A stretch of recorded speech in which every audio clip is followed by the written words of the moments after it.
అన్న నమస్తే అన్న. నమస్తే. ఎలా ఉంది తెలంగాణలో కాంగ్రెస్ పరిపాలన? ఇంకా స్లోగా ఉంది, కొంచెం మూమెంట్ అవుతే బాగుంటుంది. ఎలాంటి మూమెంట్ తిప్పుతున్నారు కానీ గవర్నమెంట్ తిరగట్లేదు. పబ్లిక్ ని తిప్పుతున్నారు కానీ గవర్నమెంట్ తిరగట్లేదు. గవర్నమెంట్ పని చేయాలి, పబ్లిక్ ని పని చేపిస్తున్నారు. ఒక్కొక్క పథకం కోసం 2-3 సార్లు ప్రజలను ఒక్కో చోటు నుంచి ఇంకో చోటుకి, అందరూ స్థిరంగా ఒకటే చోట ఉండరు కదా. ఊర్లో ఉండేవాళ్ళు పట్టణాల్లో ఉంటారు, పట్టణాల్లో ఉండేవాళ్ళు ఇంకెక్కడో ఉంటారు. ప్రతి పథకానికి నువ్వు ఎక్కడికి వెళ్ళి అప్లై చేసుకోవాలన్నా నేటివ్ ప్లేస్ కావాలి.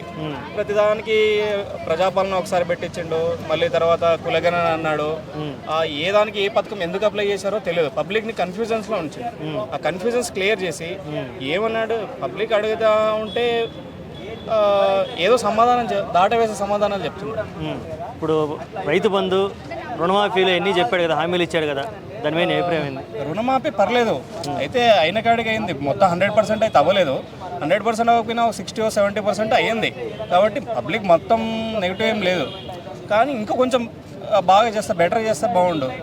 రైతు బంధు ఒకటి, ఇంకోటి ఏమున్నాయి, గ్యాస్, కళ్యాణ లక్ష్మి, ఇప్పుడు ఏదైతే ఎజెండాలో చెప్పిన 6 ఉన్నాయో 6 పథకాలు 100 రోజులు అమలు చేస్తా అన్నాడు కదా. ఇంతవరకు 100 రోజులు అయిపోయి 500 రోజులు అయిపోయింది కదా. వాస్తవానికి ఈ గవర్నమెంట్ కాంగ్రెస్ కదా, ఏ గవర్నమెంట్ అయినా 100 రోజుల్లో ఇస్తానని 100 రోజుల్లో ఎవరు ఏరు చెప్పడానికి, ప్రభుత్వాలు అధికారంలో రావడానికి ఏవైనా చెప్తారు. కాకపోతే మినిమం ఇంకా అమలు చేయట్లేదు.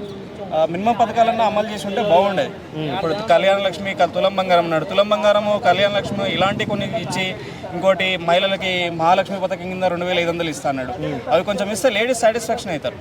ఫ్రీ బస్ ఇచ్చాడు. ఫ్రీ బస్ ఇవ్వడం వల్ల ఏముంది, పబ్లిక్ కొట్టుకోవడం, తిట్టుకోవడం, తన్నుకోవడమే సరిపోతుంది.